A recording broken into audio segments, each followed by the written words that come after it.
नमस्कार, मैं हूं आपके साथ अंकिता पाल। शुरुआत करते हैं बुलेटिन की।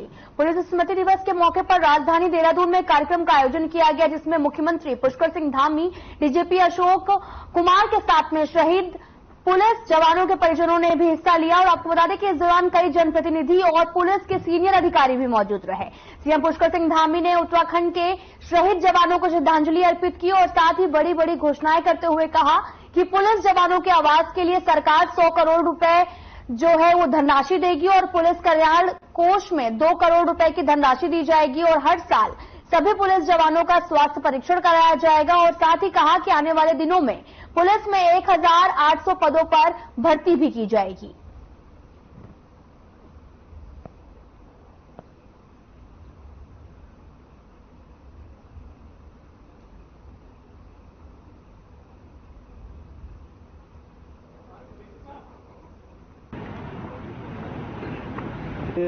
सबसे पहले तो मैं आज पुलिस शहीद स्मृति दिवस पर उन सभी जवानों को पुलिस के अपनी श्रद्धांजलि व्यक्त करता हूं, जिन्होंने अपनी कर्तव्य निष्ठा के कारण से अपने कर्तव्य को निभाते हुए अपने प्राणों का बलिदान दिया, अपनी शहादत दी। और ये अवसर हमें निश्चित रूप से उन शहीदों के प्रति अपनी श्रद्धांजलि व्यक्त करने का भी है, साथ ही साथ उनके जो परिवार के लोग हैं, पारिवारिक जन हैं, उनके प्रति संवेदनाएं और उनके आगे के लिए हम जो भी योगदान कर सकते हैं उस योगदान करने का दिन भी और यह स्मरण दिलाने का दिन भी है। देखिए, मेरे विचार से आज की घोषणाएं बहुत महत्वपूर्ण है। ये जो स्वास्थ्य परीक्षण वाली है, वार्षिक स्वास्थ्य परीक्षण वाली घोषणा, ये बहुत बड़ी घोषणा है। हमें हमारे आईपीएस पे लागू है। हर वर्ष हमारा मेडिकल एग्जाम कंपलसरी है, एसीआर लिखने से पहले ही वो किया जाता है और उसके लिए हम लोग को मैक्स हॉस्पिटल से 2000 रुपये अलाउड है और पूरा एनुअल चेकअप होता है। तो जब हर जवान का होगा तो उसके हेल्थ की चिंता होगी। तो कई बार जवानों में आप जानते हैं हार्ट की प्रॉब्लम होती है, किसी डायबिटीज की प्रॉब्लम होती है, ब्लड की प्रॉब्लम होती है, तो वो सारे इश्यूज जो है आइडेंटिफाई हो जाएंगे। तो जवानों के वेलफेयर के लिए बड़ा कदम। मेरा सभी लोगों से अनुरोध है। देहरादून के डीएवी पीजी कॉलेज की दीवार ढहने से युवती की मौत के मामले में बवाल लगातार जारी है। आपको बता दें कि छात्र संगठनों का कहना है कि पीड़ित परिवार को उचित मुआवजा दिया जाए। साथ ही छात्रों ने डीएवी कॉलेज प्रशासन के खिलाफ रिपोर्ट भी दर्ज करवाई है और न्याय की भी मांग कर रहे हैं और प्रदर्शन भी लगातार जारी है। आपको बता दें कि कॉलेज के 2 छात्र बीएसएनएल टावर पर चढ़ गए, जिनसे एक का नाम सिद्धार्थ है जो कि एनएसयूआई ग्रुप से है, वहीं दूसरा छात्र का नाम करण नेगी है जो कि आर्यन ग्रुप से है। और वहीं एनएसयूआई छात्र नेता अमन का कहना है कि जब तक मांगे पूरी नहीं होंगी धरना जारी रहेगा।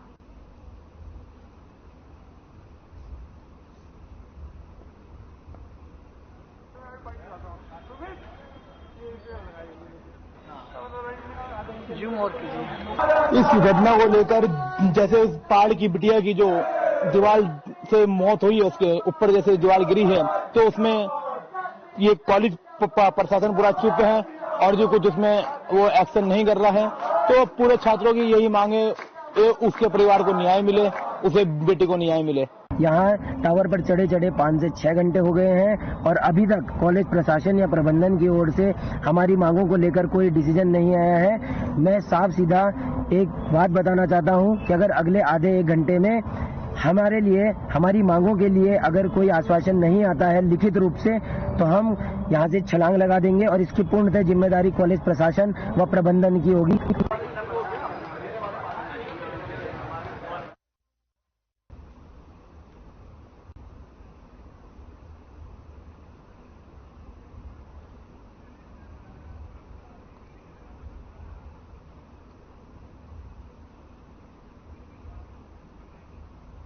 ऋषिकेश का एक वीडियो सोशल मीडिया पर काफी तेजी से वायरल हो रहा है, जिसमें कुछ युवक बीच सड़क में सरेआम गुंडई करते नजर आ रहे हैं। आपको बता दें कि इस दौरान युवकों ने फायरिंग करते हुए एक व्यक्ति पर जानलेवा हमला भी किया और फरार हो गए। इसी मामले पर धूम पुलिस ने भी जो है वो तत्परता दिखाते हुए 4 आरोपियों को 12 घंटे के अंदर धर दबोचा है। आपको बता दें कि दरअसल इस संबंध में ऋषिकेश थाना क्षेत्र में एक तहरीर दी गई थी कि जिसमें पीड़ित दीपक जायसवाल ने बताया था कि वो रात्रि के समय सब्जी खरीदकर अपने घर ही वापस आ रहा था। उस दौरान चंद्रभागा पल के पास जो है गाड़ी एक कार से पिछली सीट पर बैठे एक व्यक्ति ने शिक्षा खोलकर उनके ऊपर थूक दिया। आपको बता दें कि जायसवाल के टोकने पर आरोपियों ने उनके साथ गाली गलौज की और एक हॉकी लोहे एवं लोहे की रॉड से उनके ऊपर हमला कर दिया और एवं उनका जान से मारने की नियत से फरार करते हुए जो आरोपी हैं वो फरार हो गए।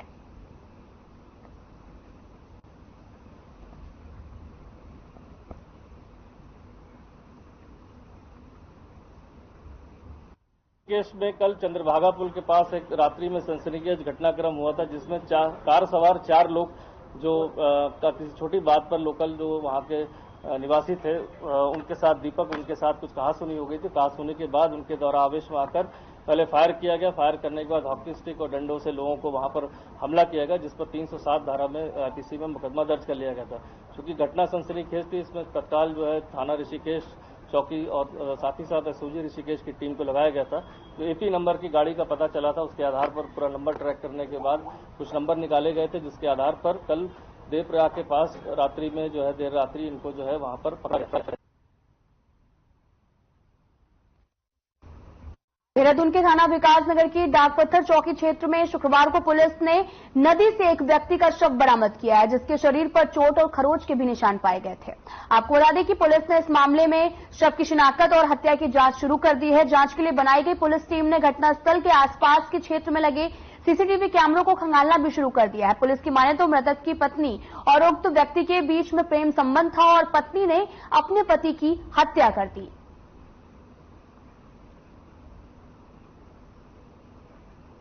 आपको बता दें कि पत्नी ने कराई पति की हत्या। पुलिस ने आरोपी को गिरफ्तार कर लिया है और मामले की जांच लगातार जारी है। आपको बता दें देहरादून से एक मामला सामने आया जहां पर पत्नी ने जो है वो पति की हत्या कर दी और मामले की जांच पुलिस कर रही है।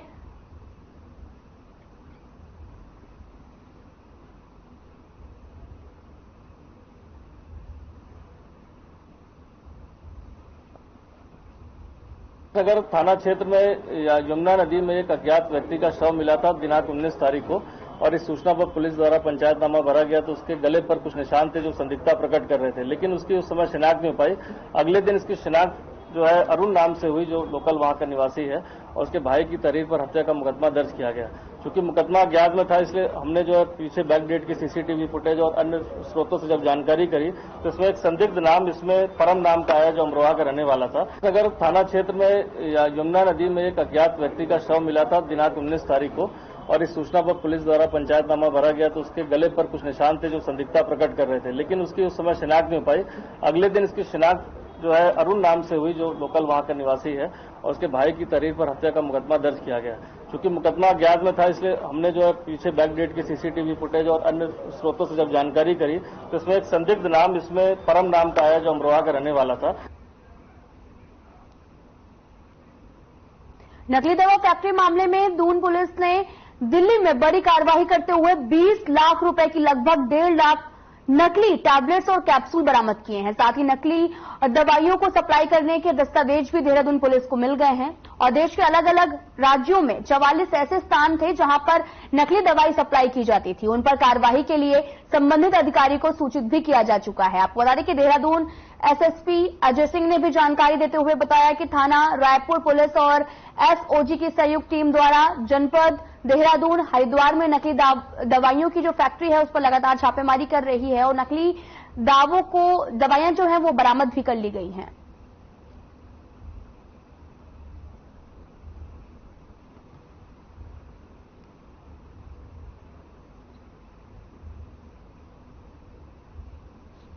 नकली दवाओं में पूर्व में पुलिस ने जो मुकदमा दर्ज किया था उसमें 2 अभियुक्त गिरफ्तार थे और साथ ही साथ इसमें 30 लाख के करीब जो हमें नकली दवाएं जो कैप्सूल थे वो बरामद हुए थे। लेकिन इसके बाद जो हमने अन्य आधार पर जो उनकी फर्म थी उसके आधार पर हमने काफी सारे उनके लिंक्स निकाले कि दवाएं कहां कहां सप्लाई हुई हैं। इसमें दिल्ली में विगत 2 महीने के अंदर लाखों के 3 जगह सप्लाई जो थे डिस्ट्रीब्यूटर उनको हुई थी। उनके जो है प्रतिष्ठानों पर पुलिस द्वारा किया गया देवप्रयाग से 3 आरोपी। वहीं बन्नू बिरादरी की ओर से राजधानी देहरादून का 76वां दशहरा पर्व आयोजित किया जा रहा। राजधानी देहरादून के परेड ग्राउंड में भी 2 दिन बाद यानी कि आगामी 24 अक्टूबर को दशहरा पर्व को धूमधाम से मनाने की कार्य योजना भी तैयार की जा रही है। आपको बता दें कि बन्नू बिरादरी के तमाम पदाधिकारियों का कहना है कि इस बार दशहरा बेहद ही खास होने वाला है, क्योंकि इस बार 76 साल में पहली बार 131 फीट का रावण तैयार किया गया है। और बड़ी बात यह है कि राजधानी देहरादून के परेड ग्राउंड के नवीनीकरण के बाद में ये पहला आयोजन होगा जो स्मार्ट सिटी के तहत तैयार किए गए परेड ग्राउंड में होने जा रहा है।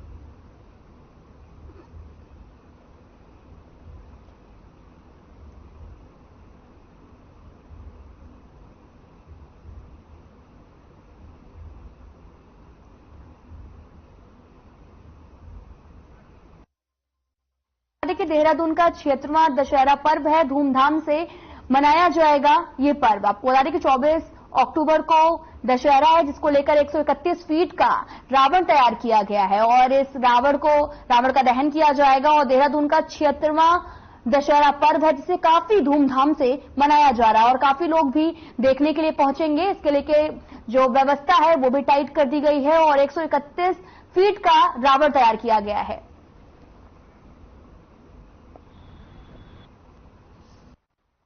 देखिए, परेड ग्राउंड का सौंदर्यीकरण हुआ है और उसमें बहुत ही अच्छा घास भी लगी है और भी काफी अच्छे काम हुए हैं।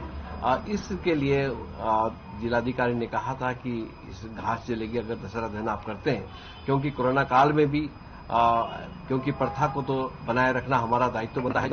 बुराई पर अच्छाई का प्रतीक हमारा दशहरा महोत्सव पिछले 75 सालों से हमारी बन्नू बिरादरी दशहरा कमेटी मनाती आ रही है, जिसमें हमें हमारे संस्थापक अध्यक्ष स्वर्गीय सेठ लक्ष्मणदास विरमानी जी का आशीर्वाद मिलता रहा है। अब उनके पुत्र श्री हरीश विरमानी जी का आशीर्वाद मिला है और ये प्रोग्राम हम करते आ रहे हैं। देहरादून ग्लोबल इन्वेस्टर समिट को लेकर प्रदेश सरकार की तरफ से तैयारियां चल रही हैं। सीएम धामी का भी कहना है कि निवेशकों में खासा उत्साह भी देखने को मिल रहा है और अब तक 55,000 करोड़ रुपए के निवेश हो चुका है। और साथ ही कहा कि जिस तरह से निवेशकों में उत्साह देखने को मिल रहा है और ऐसे में आने वाले दिनों में और भी निवेश होगा। आपको बता दें कि इन्वेस्टर समिट को लेकर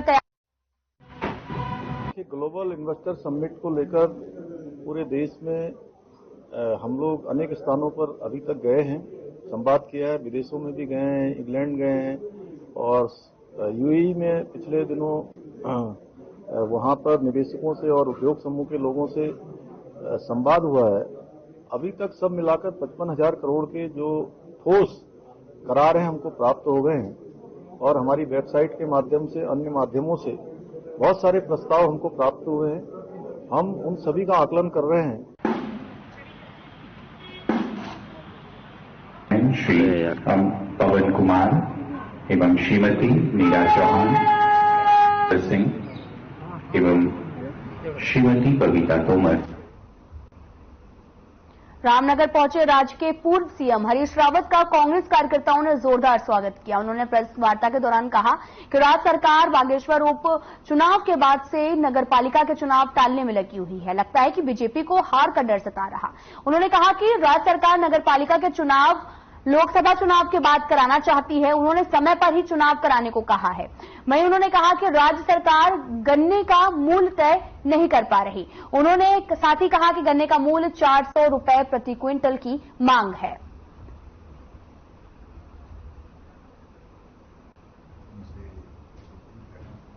लोग परिवर्तन के पक्ष में हैं और धीरे धीरे देश का मानस परिवर्तन के पक्ष में आ रहा है। शुरुआत हिमाचल कर्नाटक से, फिर लेह कारगिल के जो वह है लोकल वहां की परिषद है उसके चुनाव से हुई, उनमें सब में कांग्रेस जीती है। अब ये जो 5 राज्यों में चुनाव हो रहे हैं, हमें पूरा भरोसा है कि इन 5 राज्यों के चुनाव में भी कांग्रेस जीतेगी। तो वहीं उत्तराखंड में दिसंबर महीने में होने वाले इन्वेस्टर समिट को कामयाब बनाने के लिए राज्य सरकार ने एड़ी चोटी का जोड़ लगाना शुरू कर दिया है। जहां सीएम इन्वेस्टर समिट को सफल बनाने के लिए लगातार विदेश दौरे कर रहे हैं, तो वहीं अब व्यवस्थाओं को लेकर भी शासन प्रशासन ने भी कमर कस ली है और तैयारियां तेज कर दी है। इसी कड़ी में पीडब्ल्यूडी सचिव पंकज कुमार पांडे ने ग्राउंड जीरो पर उतरकर देहरादून शहर की तमाम सड़कों का निरीक्षण किया। आपको बता दें कि investor summit forest research institute में होना है और खासतौर पर आईएसबीटी से FRI मार्ग पर जो है सड़कों का जायजा लिया गया। इस दौरान पीडब्ल्यूडी के मुख्य अभियंता सहित तमाम अधिकारी भी मौजूद रहे।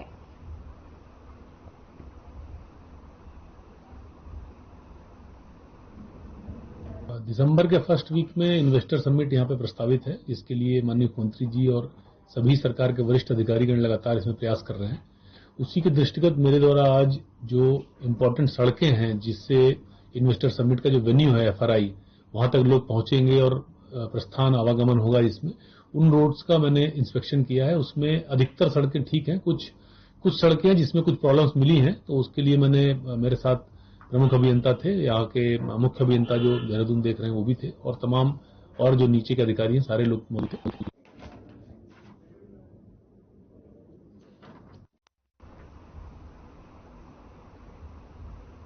चंडीगढ़ के पंचकुला में 8 राज्यों के मंडी परिषद एवं विपणन बोर्ड के अध्यक्षों की बैठक हुई। आपको बता दें कि बैठक के बाद हल्द्वानी पहुंचे उत्तराखंड मंडी परिषद के अध्यक्ष डॉक्टर अनिल कपूर डब्बू ने बताया कि बैठक में सभी राज्यों में सहमति बनी है। हरियाणा में के कृषि मंत्री जेपी दलाल ने भी कहा कि इससे सभी किसानों को उपज का लाभकारी मूल्य मिलेगा। सभी राज्यों की मंडियों और उनके गोदामों का उपयोग सभी राज्य मिलकर कर सकेंगे। और साथ ही उत्तराखंड मंडी बोर्ड के अध्यक्ष डॉक्टर अनिल डब्बू ने कहा कि पर्वतीय क्षेत्र के छोटे किसानों को बहुत फायदा होगा। साथ ही सभी राज्यों के प्रतिनिधियों से कहा गया कि सभी प्रदेशों के फसलों के गुणकारी चमत्कारों के बारे में लोगों को अवगत कराएं। और इस अवसर पर गोवा, पंजाब समेत कई राज्यों के अध्यक्ष और अधिकारियों ने अपने अपने सुझाव भी रखे हैं। देश के 8 राज्यों के आदित्य देवीलाल चौटाला जो हरियाणा मंडी परिषद के अध्यक्ष हैं, उनका कि उन्होंने एक प्रयास किया। इससे पहले मैं मंडी परिषद का अध्यक्ष नहीं था, वो गोवा में भी गए थे और 8 राज्यों के मंडी परिषद के अध्यक्षों की एक बैठक हुई। हरियाणा के कृषि मंत्री इसमें शामिल थे और अपने अपने राज्यों में हम एक दूसरे के साथ किस प्रकार सामंजस्य से बैठा सके, उनका माल जरूरत पड़ने पर हम स्टोर करके यहाँ बेच सके, हमारा माल वहां बिक्री हो सके, किसानों को अच्छा दाम मिल सके। किसानों के हित में और देश की सबसे उन्नति कराने के लिए जो काम उसका वो करेंगे।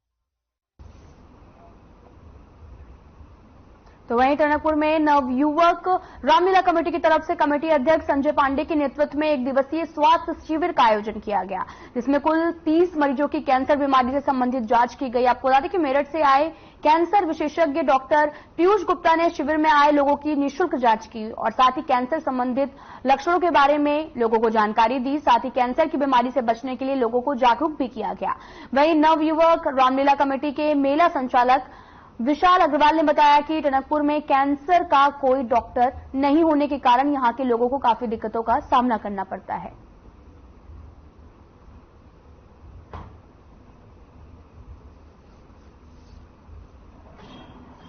आने का जो कारण है वो यही है कि नवयुवक रामलीला कमेटी ने मुझसे कहा कि आप आइए, ये एक छोटी जगह है जहां पर लोगों को इस बीमारी के बारे में ना तो जानकारी है और न ही इसके उपचार की किसी तरह की सुविधा मिल पाती है। तो यहाँ पे मैंने आके देखा तो वास्तव में मुझे लगा कि काफी लोग ऐसे दिखे मुझे जो बीमारी का इलाज कराने के बाद आगे का फॉलोअप नहीं करा पाए। किसी ने ऑपरेशन के बाद रेडियोथेरेपी नहीं लगाई, किसी को पता ही नहीं कि उसको बीमारी है। ऐसे मरीज को देखा जिसकी उम्र 70 साल है, जो पिछले 25 साल से एक साधारण थायराइड की गांठ को लेकर घूम रही है और उसका ऑपरेशन सिर्फ इसलिए नहीं करा रहे तो उनको डर लगता है और इस वजह से अब बीमारी का इतनी साइज बढ़ गया है कि उसका ऑपरेशन खतरनाक हो गया है।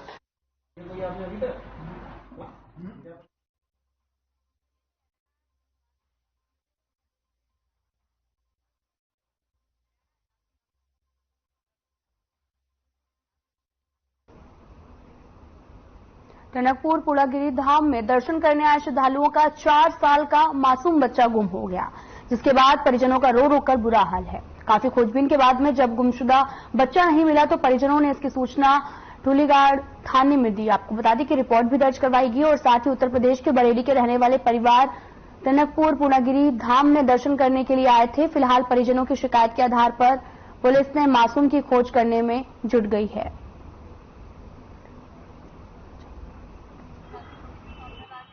में वहीं से हम समझे कि बच्चा हमारी मम्मी भाई के साथ में आगे निकल गया, हम भी मंदिर चली गए। अब हमने लौट के देखा तो मम्मी के पास, मम्मी पहले आ गई हमसे उसी जगह पर लौट के, तो मैंने बोला हम तो लेके गए नहीं है बच्चे को, तो हमें पता चला हमारा बच्चा मिसिंग हो गया है। फिर कहते हैं बाद में पता चला कि वो खो गया, हम ढूंढ रहे थे, सुबह से शाम हो गई ढूंढते वो मिला नहीं है। मतलब सीसीटीवी कैमरे में आया एक आदमी के पास है बच्चा हमारा।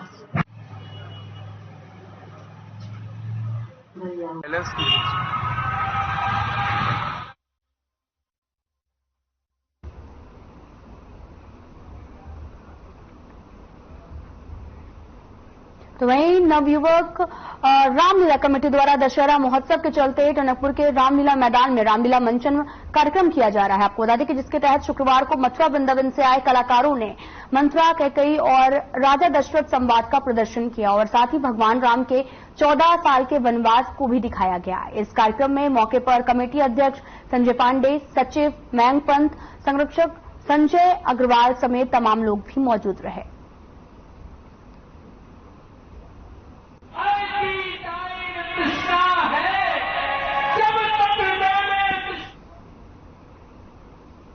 तो वहीं प्रदेश में होने वाले चुनाव से पहले नए मतदाता कार्ड बनाने और नई सूची बनाने को लेकर पूरे प्रदेश में बीएलओ जगह जगह जा रहे हैं और नए कार्ड बनाने के लिए सूचना देने में भी जुट गए हैं। आपको बता दें कि मुख्य निर्वाचन अधिकारी ने जानकारी देते हुए बताया कि 27 अक्टूबर को सभी सूचनाएं मिलने के बाद ड्राफ्ट तैयार किए जाएंगे। उन्होंने आगे कहा कि 27 अक्टूबर से 9 दिसंबर तक हम तमाम ऑब्जेक्शन जो हैं वो देखेंगे और साथ ही 26 दिसंबर को सभी ऑब्जेक्शंस का समाधान भी किया जाएगा और इसके बाद में फाइनल ड्राफ्ट जो है वो 5 जनवरी को तैयार किया जाएगा। उन्होंने ये भी बताया कि मतदाता सूची में अगर किसी को अपना नाम या फिर पता चेंज करवाना है तो उसके लिए संबंधित बीएलओ या फिर संबंधित अधिकारी से बातचीत भी कर सकते हैं और जिन लोगों के पास समय नहीं है वे लोग ऐप और पोर्टल के माध्यम से अपनी समस्या का समाधान खुद ही हल करवा सकते हैं।